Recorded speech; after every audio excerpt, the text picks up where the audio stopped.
Imagina só a seguinte situação. A pessoa chega no trabalho, abre a agenda logo no começo do dia e vê ali bem no meio da tarde um bloco de 1 hora inteira travando o calendário. Uhum, o clássico pesadelo corporativo. Exato.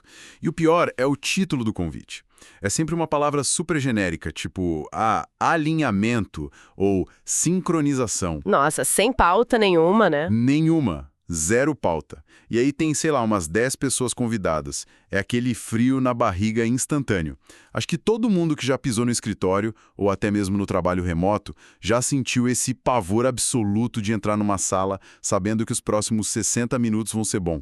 Uma monumental perda de tempo. E a ironia cruel de tudo isso é que esse é um problema universal. Todo mundo detesta, todo mundo documenta que detesta, mas o mundo corporativo parece que, sei lá, tá totalmente paralisado na hora de resolver. Pois é, as reuniões continuam famosas por serem arrastadas, desorganizadas. E exaustivas. Mas o material que a gente vai analisar a fundo hoje tenta justamente quebrar essa paralisia histórica. A gente tem em mãos uma transcrição fascinante de uma discussão entre os funcionários de uma empresa chamada Acme Widget Company. Um nome fictício clássico, né? Sim, sim. E esse grupo, eles funcionam como um microcosmo perfeito, assim, absoluto, de todas as disfunções do escritório moderno. Estão todos os personagens ali. E o que torna essa nossa análise de hoje tão rica é a missão por trás dessa conversa que eles tiveram. Não é, tipo, simplesmente listar aquelas dicas clichês de produtividade que a gente acha aos montes na internet. Tipo, faz uma pauta ou chegue no horário, essas coisas. Isso. A verdadeira exploração aqui é, na verdade, observar como metodologias criativas, e eu digo pensamento criativo no seu estado mais puro mesmo, podem ser aplicadas num problema super mundano. É pegar ferramentas de inovação para estilhaçar esses padrões de comportamento que estão, sabe, cristalizados nos escritórios há décadas. Com certeza.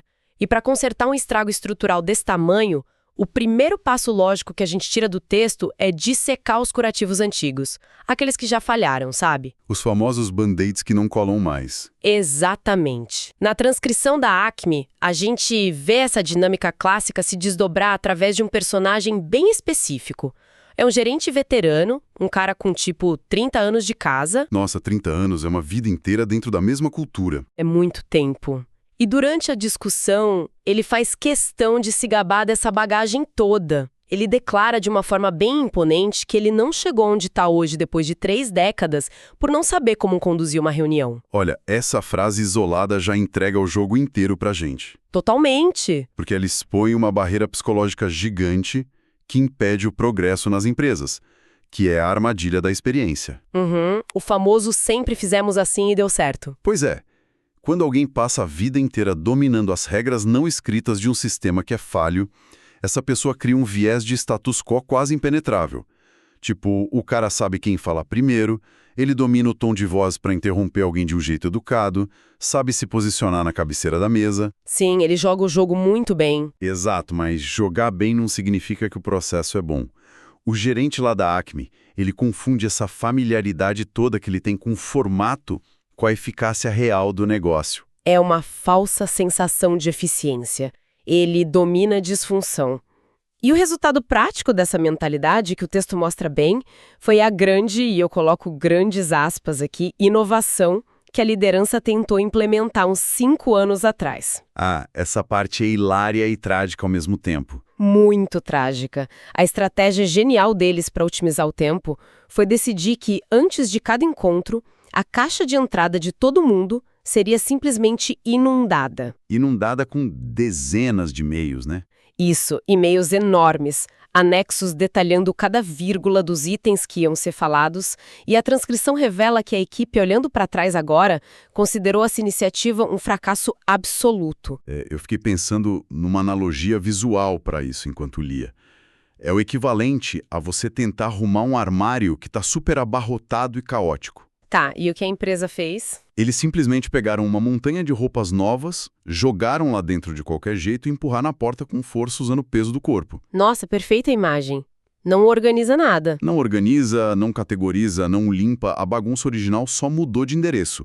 Saiu do espaço físico da sala de reuniões e invadiu o espaço digital das pessoas. Pois é. E aí o que acontece? Além das reuniões continuarem longas, a equipe agora carrega o peso de uma caixa de entrada que é impossível de gerenciar. E esse fracasso da tática do e-mail ilustra muito bem uma patologia gerencial que é super comum, que é a ilusão de produtividade. Como assim, a ilusão de produtividade? Que existe uma tendência perigosa de confundir volume de transmissão com clareza de comunicação.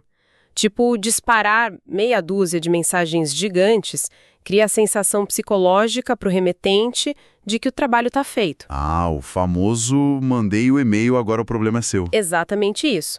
O cara aperta o botão enviar e lava as mãos. Mas como um dos funcionários lá da Acme pontua brilhantemente no debate, essa ideia não estava resolvendo problema nenhum, só estava transferindo o fardo da desorganização para o tempo de leitura de cada um. E o que agrava ainda mais esse cenário de, digamos, maquiagem corporativa, é que isso encobre a dor real, a dor diária de quem é forçado a participar desse ritual. O desgaste mental, né? Demais. A transcrição evidencia um desgaste crônico. Tem menções ali sobre o tormento que é passar os primeiros 10, 15 minutos da reunião só ouvindo a atualização vazia. Ah, tipo, o fulano contando do fim de semana, do churrasco. Isso. Ou então o esgotamento de ficar uma hora inteira sentado, assistindo a um grupo debater em espiral sem chegar a lugar nenhum. A inércia domina porque o formato básico raramente é questionado. Ele só recebe mais e mais carga. E é diante dessa falência, dessa tentativa de curar o sistema adicionando mais informação, que a equipe da Acme precisava de uma ruptura de verdade. E é aí que entra a Claire na história. Isso, a Claire é uma figura-chave nessa conversa. Ela traz uns conceitos práticos que ela estava absorvendo num curso sobre pensamento criativo, numa plataforma chamada edX. Certo. E a abordagem que ela traz desmistifica muito aquela visão meio lúdica que a gente tem de criatividade corporativa. É um ponto fascinante, né? Porque quando a gente ouve pensamento criativo no escritório, a primeira imagem mental é sempre um monte de puffs coloridos no chão. Parede de vidro cheia de post-it. Exato, post-it neon, um facilitador super animado batendo palma. Pois é, mas a ferramenta que a Claire tira desse curso é fria. É quase matemática, assim, e incrivelmente pragmática. Qual é a ferramenta exatamente? O exercício das listas de opostos. Listas de opostos. Como é que isso funciona, na prática, para o problema deles? Bom, o mecanismo funciona justamente por forçar um pensamento divergente e radical. O nosso cérebro, por padrão, ele tenta resolver os obstáculos adicionando coisas, tipo a estratégia falha dos e-mails. A gente sempre quer somar, nunca subtrair. Exato, mas essa ferramenta exige a inversão da premissa básica do problema. Então o grupo lá começa diagnosticando o estado temporal e físico das reuniões. O veredito é super direto, as sessões duram tempo demais e os participantes passam tempo demais sentados. Tá, então o problema é longo e sentado. Aplicando a regra da inversão, a solução oposta, diametralmente oposta que surge no papel, é o quê? Reuniões obrigatoriamente muito curtas e feitas com todo mundo em pé. Perfeito.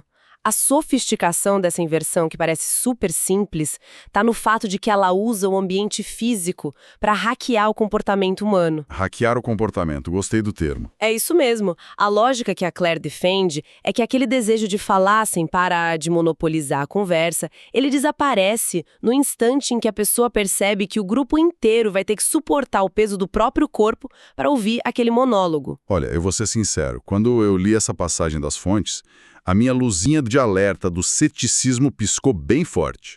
Não é uma ideia muito confortável. Não é. Na bolha acadêmica do curso, a teoria é linda. Mas, poxa, transportando isso para o concreto de um escritório real, privar adultos do conforto físico básico, não é meio perigoso? Você achou drástico? Muito drástico. Parece quase uma punição forçar a equipe inteira a ficar de pé em volta de uma mesa. Fiquei pensando que, em vez de criar foco, o risco de gerar um bando de funcionários irritados, com dor nas costas, olhando para o relógio a cada 30 segundos, é enorme. É uma objeção super válida. A objeção do desconforto é o cerne dessa questão. Mas a biologia e a psicologia explicam por que essa técnica dá certo justamente nesse atrito. Explica isso melhor, porque eu realmente fiquei com o pé atrás. Vamos lá. Analisa o ambiente tradicional que as empresas dão para as pessoas. Tem cadeiras com aqueles ajustes ergonômicos caríssimos, né? Sim, encosto para a cabeça, apoio de braço. Tem um ar-condicionado na temperatura perfeita, um cafezinho, água gelada do lado. Esse alto nível de conforto elimina a percepção da passagem do tempo. A gente perde a noção de que os minutos estão correndo. É exato. A falta de atrito físico é, fisiologicamente falando, um convite para letargia, para divagação. O corpo entra num estado de relaxamento, o senso de urgência evapora, e aí, claro, aquela brecha para falar do churrasco por 10 minutos se abre muito naturalmente. Nossa, faz sentido. A arquitetura do espaço imita uma sala de estar da nossa casa. Exatamente. O sinal silencioso que a sala emite é tipo, fiquem à vontade, não tem pressa nenhuma, a gente tem o dia todo. E aí, quando você remove a cadeira da equação, você instala um cronômetro biológico implacável no corpo de cada um ali. Ficar de pé cansa. Cansa, altera a circulação, exige que você mantenha o tônus muscular. Isso induz um nível de estresse fisiológico. É basal, mas é perceptível. O cérebro da pessoa interpreta essa mudança de postura como um estado de alerta. Ah, entendi. Então a urgência de terminar a pauta não precisa mais ser aquele chefe batendo na mesa e pedindo agilidade. Não, de jeito nenhum. A urgência vira um desejo fisiológico, compartilhado por todo mundo ali. O corpo quer descansar. A divagação morre na hora. Morre. Porque a prioridade passa a ser resolver o problema rápido para todo mundo voltar a sentar.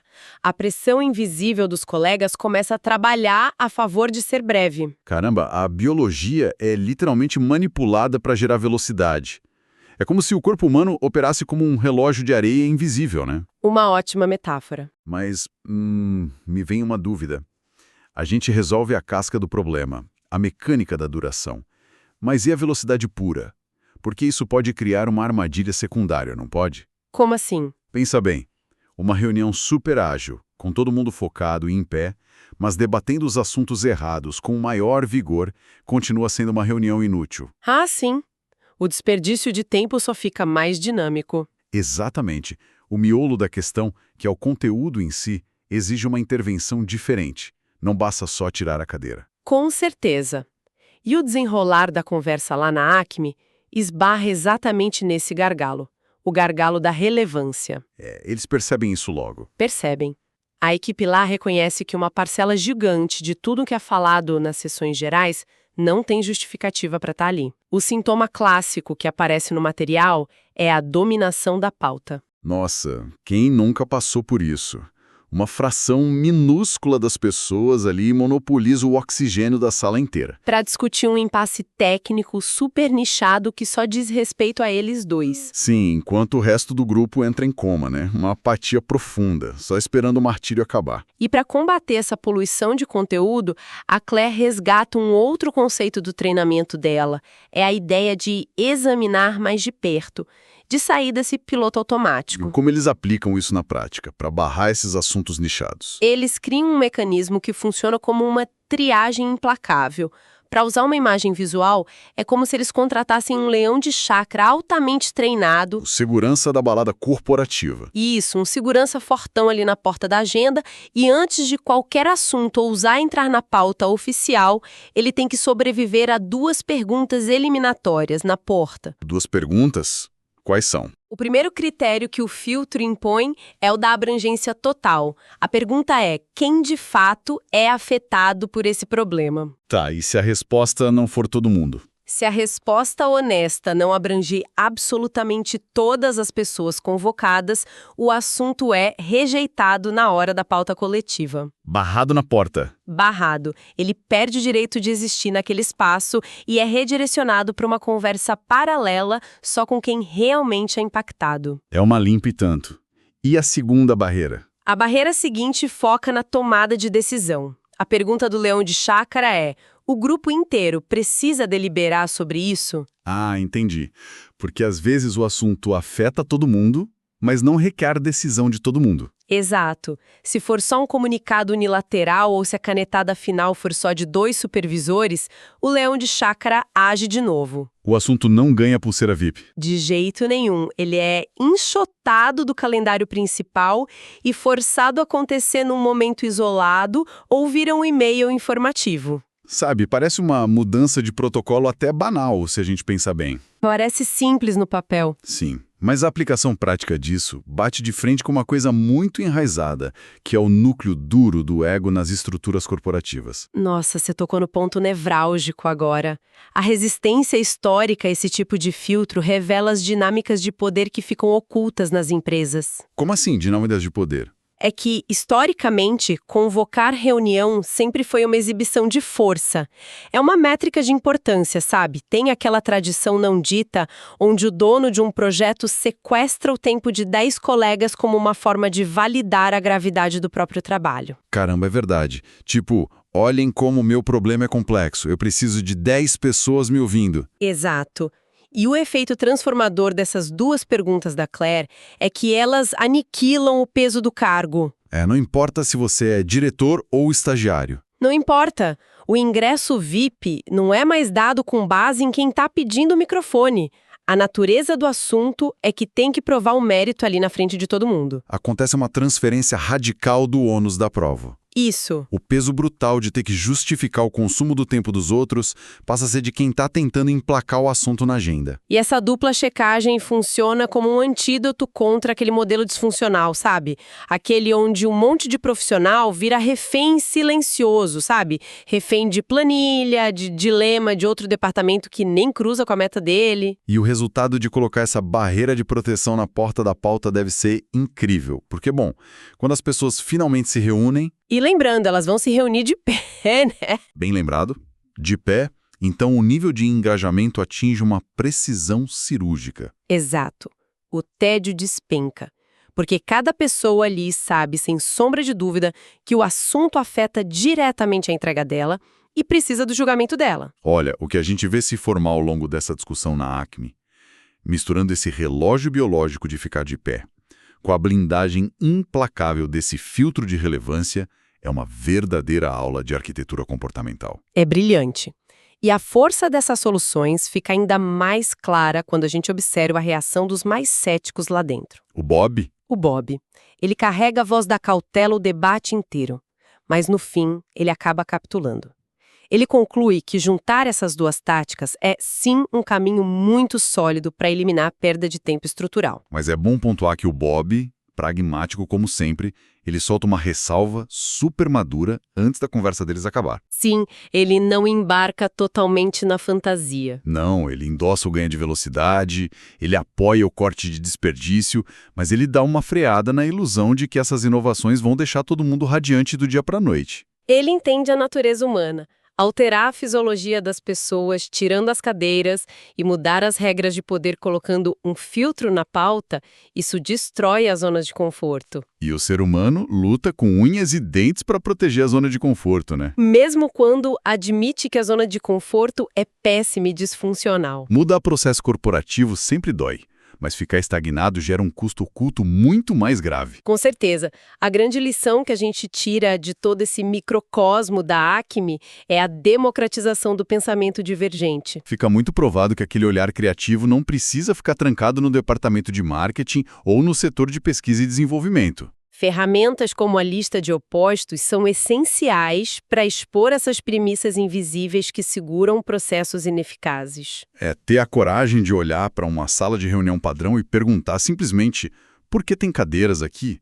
É de uma subversão incrível. Questionar o sempre fizemos assim é a única defesa real contra a atrofia da cultura da empresa.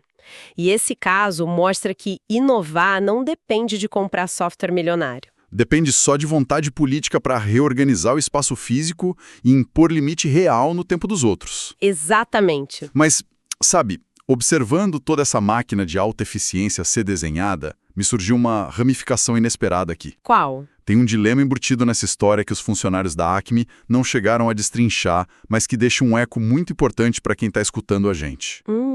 Tô curiosa. Qual é a ponta solta? Semana, amenidades. Sim, o clássico momento de quebrar o gelo que demora demais. Isso.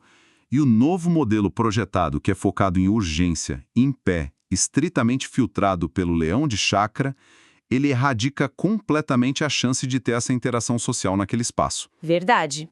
Mecanicamente, o ganho de tempo é absoluto. Zero enrolação. Aí que está a tensão. O pragmatismo extremo raramente contabiliza a sociabilidade. É o intangível, né? Exato, esse é o nó. Se a gente aplicar a régua da utilidade máxima, banindo qualquer momento de conversa solta, extinguindo a fofoquinha inofensiva só para blindar a eficiência do cronômetro, qual é o efeito disso na fundação da empresa a longo prazo? Nossa, uma reflexão pesada. Porque se a gente remover com o bisturi toda essa gordura, todo esse desperdício, o risco é arrancar junto o tecido conectivo da equipe. Exatamente. A confiança mútua, a segurança psicológica para tomar uma decisão difícil lá na frente, ela costuma nascer justamente nessas trocas humanas. Nas trocas que parecem improdutivas na planilha. Sim, a busca cega por não perder nenhum minuto pode acabar construindo operações incrivelmente eficientes, mas formadas por pessoas completamente isoladas e desconectadas umas das outras. A eficiência que destrói a conexão. É um paradoxo. É um paradoxo e tanto. E acho que é a provocação perfeita para deixar no ar. Para todo mundo que for planejar ou só tentar sobreviver à primeira reunião marcada para a próxima segunda-feira de manhã. Uma excelente forma de encerrar esse mergulho. É isso. Um forte abraço e até a próxima análise profunda.